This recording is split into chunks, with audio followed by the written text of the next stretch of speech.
Retirement. That's what we're all aiming at, right? But exactly what does that mean? It conjures up visions of endless days of golf, drinks with little umbrellas in them on a tropical beach, feet up, reading a book. Is that what it's all about? I don't think so. Life would get pretty dull after a while without anything meaningful to do. Don't you think? I'm Jacquie and I'm on a mission to discover exactly what life is like beyond retirement.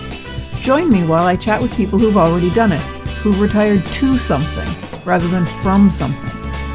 Let's find out together exactly what's waiting for us when we say goodbye to that 9 to 5. Hi, everyone. Welcome to episode 266 of Beyond Retirement. That sounds like a pretty big number, but this is going to be my first guest recording in over 2 years, so kind of bear with me as I get my feet back under me. I'm sure I'm going to stumble a little bit. Today, I'm really thrilled to be joined by Ian Chamandy. Ian is the co-founder and the Chief Purpose Officer of Purpose U. And I had to look it up. Purpose U is a platform that helps individuals discover and live their unique purpose, especially during major life transitions, kind of like retirement. So Ian, thanks for coming on and joining me today. Oh, thanks for having me, Jacquie. So the first thing I want to say is this season I'm talking about, or I'm hoping that we are going to talk about mental health, physical health, personal growth, enjoyment, and or relationships. And given what I've seen of the goal of Purpose U, I'd say that probably it's easy to see how you can hit on at least 4 of those themes without any trouble. Absolutely. Once you know your purpose, its tentacles reach out into every area of your life. So you talk about purpose, and I saw on Purpose U that the idea is that you can express it in 7 words or less. How might someone go about doing that? How do you help people approaching retirement with that kind of idea? I've created a course that you can take online, and it takes about 6 hours to do. And I walk you through step by step through a process of discovering your purpose and then articulating it in 7 words or less. And I know that doesn't sound like very many words, but you can usually do it in 2 or 3 or 4. Once you do that, it's like, I think that, the question that you might ask before that is, look, what actually is purpose? And I think this is a really important question because, if you pulled 100 people over on the street, I think most of them would say something like, the reason I exist. And it's like, that's a really big thing. And how the heck would you ever figure out why you exist? Yeah. You don't have a reason to exist. You were just born. You're here now. And, based on who you uniquely are, you have a purpose in life. And Picasso, the artist, he draw a few cool paintings, but he's also came up with a great quote about purpose. He said, "The meaning of life is to find your gift, and your purpose is to share it with the world." So I just simplified that. And I said, the meaning of life is to find your gift and share it with the world. So your purpose is your gift. That's an easier question to answer. What's your gift? What is the one thing at your essence that makes you uniquely remarkable? And that's what we do in the course, is I help you go through a process to take who you are, the big complexity of who you are, bring it down to a much simpler level so that you can identify, everybody has at their root one thing that makes them uniquely remarkable. And that's what we identify in the course. So in the course, I help you find your gift, and then I show you how to share it with the world.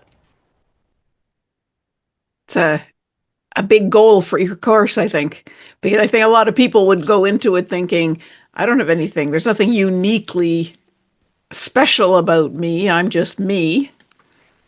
And Yes, and that is that is why I offer the course. Because if that's how you're thinking, I think that you're thinking exactly like more than half the people in the world are thinking right now. There's nothing special about me, and because there's nothing special about me, I don't deserve anything special, and I can't do anything special. And I'm right, here to tell you that until you find somebody in the world who is exactly the same as you, more the same as you than an identical twin, because they're different. Until you can find that person, then you have something that makes you uniquely remarkable. And when you realize that, and when you discover what it is, you have two great benefits that accrue to you. One is just an elevation of confidence. All of a sudden, for the first time in your life, you can identify your superpower. What makes you uniquely remarkable? You can, in all the things that you've done and accomplished in your life, it's been working there and you didn't know it. But now you've brought it to the surface and you can articulate it. And when you know you have a superpower, this superpower, you know you've got something special and nobody can take it away from you. So I'll tell you mine: transforming confusion into clarity. Now, you can say a lot of things about me, but you can never take away that superpower because I know how to do that. I know if a person or a group of people have a really, complex, intractable problem, like trying to figure out what your purpose is, I know how to deconstruct that problem into simpler pieces. And when you're looking at the simpler level, a simpler solution pops out and you go, oh, well, that's pretty self-evident, and that makes a whole lot of sense. And nobody will ever be able to take that away from me. So I know that that's my strength and that elevates my confidence. But here's the thing, here's the second benefit, and this is the one that is so important for retirement. It's like, okay, you've figured out your purpose. You've even figured out it in 7 words or less. Why? What does it do? How does it benefit you? Well, it elevates your confidence. That's great. That's nice, fine and dandy. But here's the thing. The second benefit is that it becomes a decision-making tool for you. And here's why. Your purpose in the course, what I do is I help you break down your purpose or what makes you uniquely remarkable into its components, into its atoms. And there are three groups of components to your purpose: your beliefs, your wants, and your talents. And this is why everybody in the world is unique, because there is an infinite mixing of beliefs, wants, and talents. And whatever your unique mixing is what makes you uniquely remarkable. But here's the thing: when you're in retirement, if you're approaching retirement and you're saying, "Oh my God, this is a huge life transformation. What am I going to do? What am I going to do in this area of my life? What's what I call the second half? What's the second half going to be?" Well, that's a really big question, right? If the question you ask instead is, what options do I have going forward that align with my purpose, that align with transforming confusion into clarity for me? Now, my question is much narrower, which, you may say, well, that's limiting. No, no, no, no, no. You're focusing on your purpose. And when you do that, then a whole world of options opens up for you that you didn't see before. But here's the thing about all those options: they're all aligned with your beliefs, wants, and talents. So they're all valid choices. So you're going to face a million questions as you approach retirement and as you're in retirement.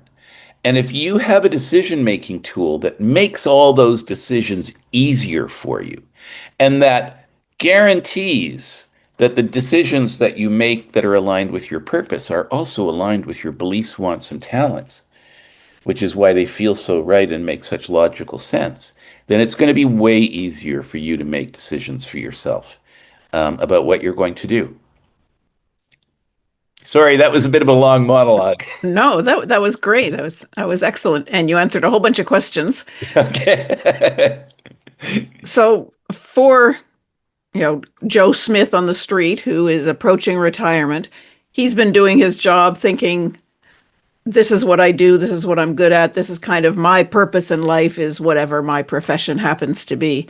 Now he's retiring and he kind of says, what do you mean I have to find something new now? I have to start all over again? How do you take someone who has an idea of what they are and help them figure out what's really important now without giving away your whole course? How do you help them find Yeah, that? yeah, yeah. Yeah. So I want to give you a case study. Mhm. And I often lose my thread because I tend to talk a lot. So I want to come back to the case study. Um, but you said I have to start something new. You're not actually starting something new because here's the thing. One of the best metaphors that I've ever heard for purpose, or I actually borrowed the metaphor from a prof at Northwestern University. I think it's in Illinois. And he wrote a book called Gödel, Escher, and Bach. Gödel is a mathematician whose law rocked the world, not just the math world, but the world period. Escher is the artist that a lot of us had in our university and college dorms with the three-dimension, or sorry, the optical illusion art. And Bach is the guy, he wrote a few pop tunes back in the day. And so this author described them as three shadows cast from the same stone. And the book attempted to describe the stone. And that's the way I look at purpose. Your purpose is the stone, it is the central core of who you are. And everything that you do is a shadow cast from the stone. Now, when you don't know what your purpose is, you're not doing it intentionally. You're sort of doing your purpose is in there doing its best to keep you on course. But when you know it, then you can stick to your purpose with intention. So you asked me about somebody who, you know, benefited from this, right? So there was this guy, and he was the chief communications officer at a university. And when you're at the C level, um, you're working 12, 14 hours a day, 6 days a week. You're on the treadmill. And as a mentor of mine once said to me, what role do people play in the rat race? And I said, I don't know what. And he said, the rat. And it was like, Yep. uh. So so this guy, he's 5 years from retirement. And he's got a retirement fund, but he doesn't think it's quite there yet. It needs more money. And but he can't imagine running the treadmill for 5 more years. So he figured out his purpose. And not surprisingly, for somebody who spent his life creating clear communication, that his purpose was make it simpler. And when he realized that, he looked at his life and he said, just a mass of complexity. And so he realized he had to simplify. But what simplifying means to him, if he wants to work for the next 5 years and top off, he's if he wants a simpler job, that means lesser title, lesser salary, lesser status. Who takes a step back willingly? The This end. guy did. He said, why am I doing this? Why am I doing this? How much do I need? What kind of salary do I need? Hey, that's all the salary I need for 5 more years, what kind of job can I get out there that's a make it simpler job? And being the staff writer for a technology not for profit is what he ended up doing for 5 years. He comes in the morning, 9 o'clock, clocks in. He writes press releases, communications pieces, blah, blah, blah. He's not in charge. He's not in charge of marketing. He's not in charge of communications. He's just a writer. And he clocks out at 5 o'clock and he doesn't think about his job again until 9 o'clock Till the next next day. morning. And he did that for 5 years. And then he retired. He and his wife moved to Vancouver Island. They bought a cabin there. And then he wrote and published his first novel. And now he's writing his second novel. And this guy, like his cortisol levels for 5 years went way down.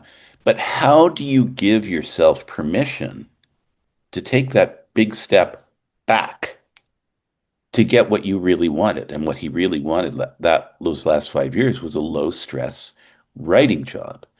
But it wasn't until he revealed that his purpose was make it simpler that he knew that and that he could give himself the permission to take a step back. Well, it's really interesting. I don't know anyone who would, at the end of their career, step back like that. I Who would love feel this. confident. Yes, yes. I love this expression, give yourself permission to. Because, if for most people, when they're at that EVP or C level or whatever, if you say to them, would you be happier in a less stressful job? They say, oh, yeah, less stress, thanks. And would you be happy with, less responsibility? My brother ran a big company and he said, you know, I never got to do any of the work I love to do. It was always dealing with people issues. And I hated doing that. And I totally understand that. And so, but you can't make the decision to step backwards without something, without a jolt of some sort. And maybe you do that yourself, and that's great. But what jolted this guy was discovering his purpose. And so that took him from the idea of taking a step back, not being on his radar, because his ego can't give him the permission to do that. This is what he's worked for all his life, to be a senior guy. But finding his purpose all of a sudden changed. And he was able to give himself the permission to take the step back. And oh my God, he was so much happier once he did. So, do you have people going through your course who really struggle with finding their purpose? They have roadblocks in the way, things that don't, or that set them backwards, kind of in trying to find their purpose, or do people find what it is their purpose is relatively easily? Well, that's why they're taking the course, because they can't find it. And the reason they can't find it is, the old cliche, you can't do therapy on yourself, right? And you need to be separate from yourself in a sense, and look at your life objectively, and look at. So what I get you to do is I get you to identify two accomplishments in your life, one from work, one from not work. And the reason I get you to identify two accomplishments, and the one of the criteria is it's an accomplishment. You've got to be proud of it. And if you were proud of it, you were probably loving working on it. You were in that flow state, where you wake up every morning and you want to contribute more and you can't wait to see the outcome. And once you do, you're really proud. You could have done it all yourself. You could have been one of a cast of thousands, but you're just really proud of it. And it really brought out the best in you. Brought out the best in you? Oh, it brought out your purpose. And so because your purpose is so present when you are doing an accomplishment that that you're proud of, I get you to break it down. I take you through step by step, a way to deconstruct it. Remember, I said that was my process, is deconstructing into simpler elements, and then the answer pops out, and it's simple and self-evident. So that's what I get you to do. The first phase is a 7-step process to deconstruct your accomplishments And at the end, you're left with the three buckets I told you about before. What you reveal are your beliefs, wants, and talents. Now you have the building blocks of your personality. And we use those building blocks of your personality in the next phase of the course to actually reveal your purpose statement. And you do that with I'm on sitting at one side of you holding your hand because there's like 27 videos there. Don't be intimidated by that. They're like 2 minutes, 2 minutes, 5 minutes at the most. But there's 27 videos of me giving you very detailed instructions on what to do. And then on the other side of you is sitting Wordsmith, which is our AI assistant. And you're going to use Wordsmith as you go through the exercises to do two things. One is to help you find the words, right? So when you're answering a question in an exercise, you may come up with words that kind of capture it. It's like I'm sort of in the neighborhood, but I need to make it sharper, and you can't because that's a challenge that most people have. Most people. So you can go to Wordsmith and you can say, make this clearer, make it happier, make it more businesslike, make it this, make it that. You can try it in all sorts of different ways, and Wordsmith can help you find the words. And then the other thing it can do is Wordsmith can help you see what you can't see yourself. So there can be a whole bunch of like raw data, for instance. And we in the course have Wordsmith say, what do you see here that I don't see? And then stuff pops out and you go, whoa, that's me. That's me. Yeah, I got. And it sort of, you have two reactions. Whoa, that's cool. I didn't know that about me. And then you say, well, I kind of did know that about me because, yeah, that's who I've always been. So that's how you run through the course with me on one side and Wordsmith on the other side. So as you were doing that, I was thinking I was back stuck on the give me two accomplishments. What happens when you can't, your life has just been kind of ho-hum and you can't come up with things that you're really proud of that you've done in your life? Well, I just don't believe that for one thing. I think people can have problems recollecting that. But I mean, come on. I mean, I'm 66 years old. Are you telling me I have gone through my whole life without having a single business accomplishment and a single accomplishment in my personal life? Now, I give you criteria for what an accomplishment needs to be. Okay. And people do, have a challenge. Now, what I do is every other week, every other Thursday at lunchtime, I have an open forum.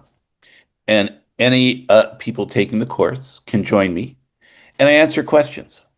So if you do have a challenge figuring out your accomplishments, come join me and I'll lead you through a process. I'll talk you through a process where you figure out two accomplishments. But it's also there's other people there. So they're benefiting. The fact that you brought this forward, they're learning from you and you're Right. learning from them. So this is just something that I offer. There's also, excuse me, a community space. So if you don't want to wait for my Thursday open forum, you can post a question to the community. I monitor that myself, but also other community members do, and they may be able to help you out. So there's lots of resources for getting through this course. And coming up with your purpose is not an easy thing. And that's why I've built in so much like technology assistance and step by step and detailed videos and worksheets and there's so much there to help you move along. So I know this is being kind of generic, but in your program, do you have mostly people who are moving or trying to move or thinking of moving from one position to another, or people who are retiring? What stage of life are they at? Okay, so they can be at any stage of life. By the way, going back to the accomplishments, is beyond retirement not an accomplishment of yours? A business accomplishment? Of course it is. I'm going to answer it for you. Of course it is. And it makes you're proud doing this. You don't get through 250 plus episodes without being proud of what you're bringing to your audience. So there you go. There you got one. Now you just need one from your personal life. Okay, so I've forgotten your question now. What stage of life are most of the Oh, people right, at? right. So I don't characterize it as stage of life. What we do is we talk about trigger events. And a trigger event is something significant that happens in your life. And there is a process to trigger events. So let's take retirement. But I'll also you can apply this to, on the other end of the spectrum, you can apply it to graduation from university. You can apply it to career change, and that can happen in one of three ways. It's either your choice, it's a layoff, or it's a firing. All three of those are trigger events in their own way. And retirement is a trigger event because for most people, and I think you said this up front, they get their feeling of purpose from their careers and their family, right? Those aren't your purpose. Those are No. expressions. Those are shadows cast from your purpose stone. So, um, as you approach retirement, that's a trigger event. And what a trigger event does is this is step two, it creates a whole bunch of unanswered questions. And this is step three. When you have unanswered questions about something that is material to you, it creates anxiety. And um, and that anxiety compromises your decision making. So at a time when you're facing really important decisions, your decision making ability is compromised by the anxiety of unanswered questions. If you go back to the other end of the spectrum, graduation. Okay, this is, you graduate from university. It's really your graduation from childhood to adulthood. Now you're expected to be an adult. You're expected to go out there and get a job and work for your money and pay your rent. And you got to learn all about adulting. But you've never done it before. So it's all a mystery to you, all unanswered questions, and you have anxiety as you graduate and go out into the workforce. So back to retirement. How so this process of trigger event, unanswered questions, anxiety, compromised decision making, what's the antidote for that? Well, it's having a decision making tool that if you align your decisions with your decision making tool, you know they're aligned with you. You know they're aligned with your beliefs, wants, and talents. So every time you align a decision with your purpose, you know it's aligned with your beliefs, wants, and talents. So the antidote to trigger events is knowing your purpose. And that can happen at any trigger event: divorce, empty nest, midlife crisis, health event. There's lots of them. And your purpose is going to be the same regardless of what trigger event sets it off or sets off your search for it. That's Is that right. true? So That's right. Yeah. the No, student right out of university will have the same trigger or the same purpose at that point as they would have as they reach retirement, or will they change? in university, um, I was a spectacularly unspectacular student. I spent my first 2 years in university failing half of my courses, and the other half D plus, C minus average. So, my future looked a little bleak. I took a year off and then I came back to school and I said, okay, I'm going to get a major. So I got a psych major. Um, and I'm only going to take courses that I like. None of this taking boring courses anymore. And the third thing is I'm going to take courses where the primary mark is based on papers and not exams. I can't study for exams. I can go into a library and I can research a topic to death and then I can write about it. So I told you about this book, Gödel, Escher, and Bach, which is about this thick, and it's very intellectually dense, and I knew that I was not going to be able to read it. So there was a philosophy prof who offered a course on it. Not this was the textbook for the course. The course was about the book. Studying. Yeah. And I had to, for that course, keep in mind this is 1980 or 81. I had to write a paper that was essentially DNA for dummies. But this was at the beginning, really, of the DNA revolution. And I was fortunate enough to have a close friend who was in the first wave of genetic biologists. He became a PhD in genetic biology. And so I grilled him about DNA because I knew nothing about it.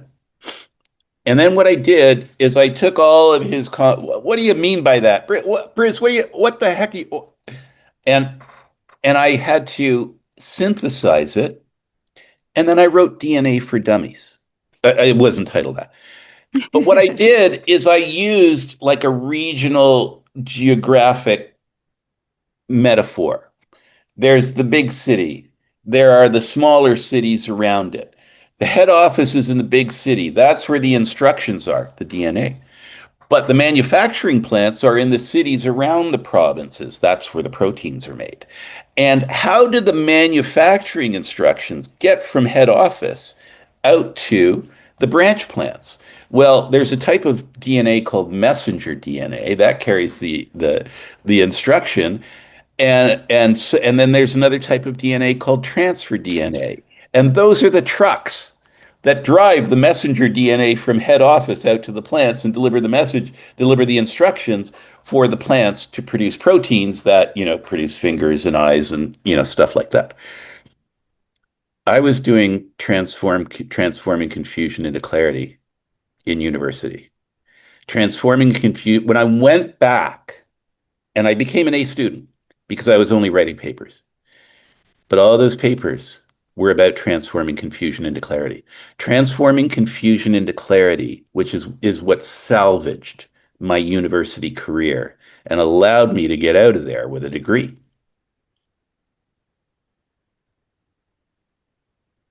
So And here I am doing the same thing. 40 years later, continuing to transform confusion into clarity. So just quickly, since you said to me that one of my accomplishments would be beyond retirement, what would you do with me next to help me figure out what my purpose is from that? Well, in the course, I take you through this is the first phase of the course. There's three phases of the course. First phase is create the raw materials. Second phase is figure out your purpose statement. Third phase is figure out how to live, how to tell the story of your purpose, and how to live according to your purpose. So Okay. in the first stage, we would take beyond retirement, and I lead you through a process of increasingly more difficult questions. But because of the questions before, You know the answer. yeah. So for instance, step 5, if you started there, that would be a really difficult question. But if you do steps 1, 2, 3, and 4 first, then step 5 becomes kind of self-evident and easy to do. So I lead you through that process of just deconstructing it to see, what beyond retirement is all about. You know the people you've interviewed, you know the topics you've covered. But there's a whole world of beyond retirement that you don't know, even though it's your thing. And what we do is we lift up the rug, or in the Wizard of Oz metaphor, we pull back the curtain, and then there's a whole bunch of stuff that's going on below the surface that you don't realize is going on inside your head about beyond retirement. And that's the stuff that we pull out. So I've already got 7 words or less because I say retire to something, not from something. But that's not my purpose. That's just kind of a tagline for what I've built. So what a tagline is, right? So you're going to have a purpose statement in 7 words or less. When you have that purpose statement, this is what I say to companies, right? Because I do this For companies, that's a completely separate company called Blueprint, where I help them define their purpose in 7 words or less, and that guides all of their operations and all of their Yeah. communications. And then, you and I are talking about For a person. doing it for individuals. So for a company, for instance, they may have a purpose statement that is bang on accurate. Logically, it makes sense. It resonates emotionally with them, but they may need something else that is outward facing. They may need a tagline that is an expression, right, of the purpose, Okay. but in different words, because those words in a marketing setting will resonate more. But, if you and I were sitting here and I said, "Oh, that company, its purpose statement is X and its tagline is Y," you would say, "Oh, well, its tagline is just an expression of its purpose statement. It's just a different way of saying the same thing." Right. That's exactly what a tagline is. And if you have a tagline that's different from your purpose statement, it means that those words in the tagline work better in a marketing and sales context than your purpose does. But your purpose is still the chief decision maker in your organization or in your life. One final question then for someone, an individual who is searching still for his or her purpose at the end of their work life. What would you say to them if they come to you and they say, "What's the point in finding a purpose now?" I mean, I know what I would say, but at this point in my life, what's it going to do for me? What are you going to do with the rest of your life is what I would reply. And if you're a man, I would say, what are you going to do to stay out of your wife's hair so that she doesn't leave you?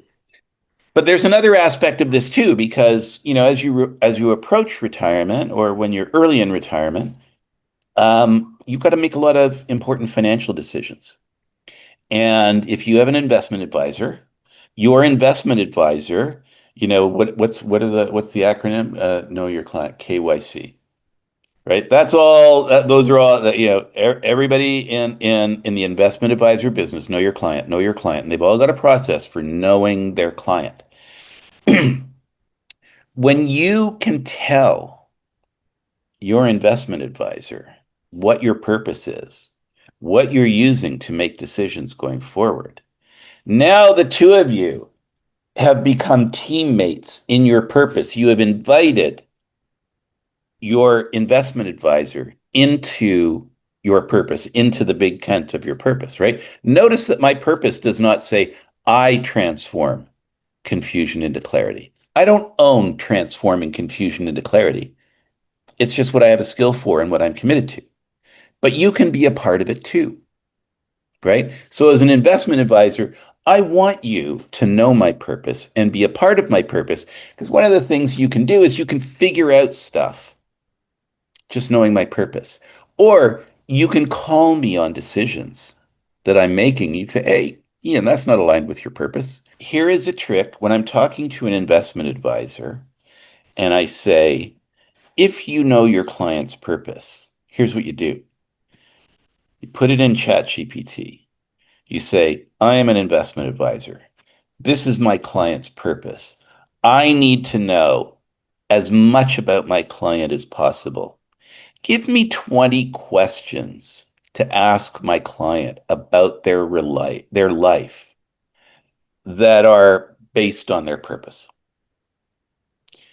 And you are going to open up a whole new world of knowledge about your client, because those questions are likely not going to be the same questions that you're asking already. But they're more, it's not that the questions that you're asking now are not important, but they're kind of generic questions that you ask everybody, as opposed to having a very specific direction about this person because you know who they are at their essence.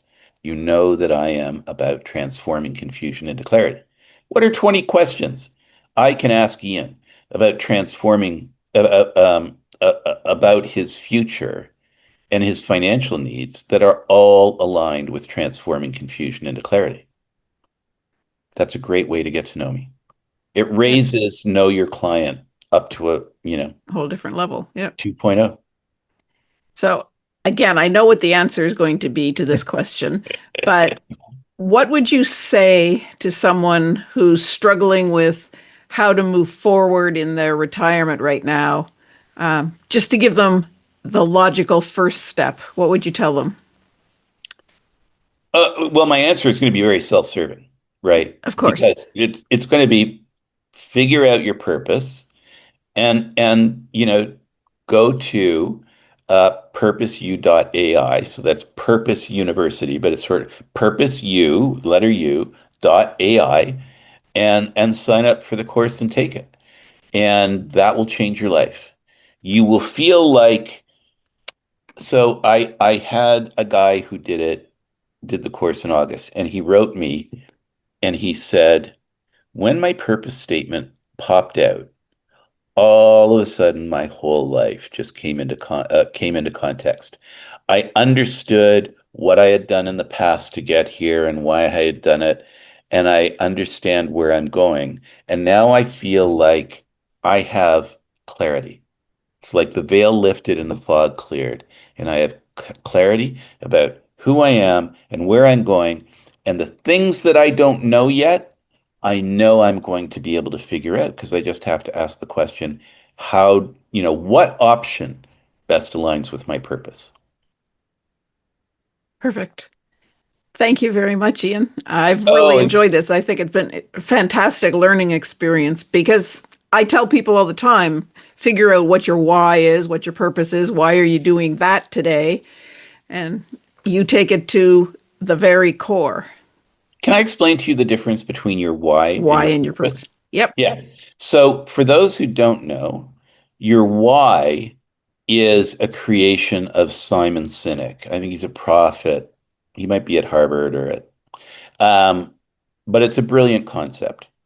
And his thesis, and it's to companies mostly. His thesis is people don't buy what you do or how you do it. They buy why you do it. And so you need to know why you do what you do. And almost no company knows that. But here's one of the best examples he gives is Apple, right? So Apple's purpose statement or Apple's why is changing the game. Apple has never invented anything. It's just taken something that existed, like a BlackBerry, and it made it 100 times better. Did it with pads, did it with computers, did it with CarPlay. So they're all about changing the game. And um,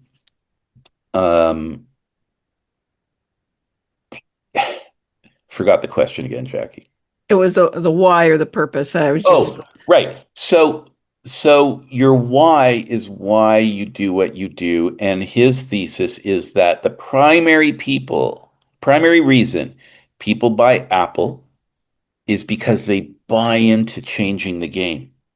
They want the most contemporary technology. But also, when I use my iPhone, I wear changing the game, like a badge on my chest. I got an iPhone. Look at me changing the game, right? I know it's silly, but it's human psychology. Um, so the difference between your why and your purpose is nothing. Nothing. They're the same thing. It's Simon Sinek and I talking about the same issue, just using different words. It's the yeah. same concept. So And if you that, want to know yeah. your why, if you want to know your why, come to purposeu.ai and I'll lead you through a process. And I think we have a sale on now. It's October 27th when we're recording this. Yep. But we have a sale on now, so it's a very reduced price, and it's a limited time offer. So please go to purposeu.ai and purposeu.ai and take advantage of that, please. Thanks again, Ian. Thank you very much for joining me today and for explaining all about how someone can find their purpose and live a life that's aligned with it. Is there Anything else you'd like to say before we close up? I often get asked by people, and even more so by companies, what do we do to prepare? And I say, just a thought exercise. If everything you do is a means to an end, what's the end purpose? And so if you're a company, you've got all these activities you do. Imagine being a bank, right? A bank is like 100 separate businesses all under one roof. But guess what? That bank has one thing that makes it uniquely remarkable. Um, so, and the same with an individual, all the things you do. Remember, we said you think your purpose is your work and your family until you retire, and then it's like, well, what is it now? So the question is, if everything you do is a means to an end, what is the end purpose? And it recognizes that none of the activities that you do as an individual or a company are your purpose. They are all expressions of your purpose. So the question forces you to say, oh, these things that I thought were my purpose aren't. I have to look one level above that and see the common thread tying them all together. If you can figure it out yourself, all the more power to you. But again, you can't do therapy on yourself. So that'll give you a head start, but it likely won't give you the answer. Perfect. Thanks very much. My pleasure. Thank you for the opportunity, Jackie. And that's it for this episode of Beyond Retirement. Thank you so much for hanging out with me. I hope you enjoyed it. Are you ready to start rocking your retirement? Head on over to www.beyondretirement.ca/rocking it and sign up to plan out your own roadmap for retirement. Don't wait till it's too late.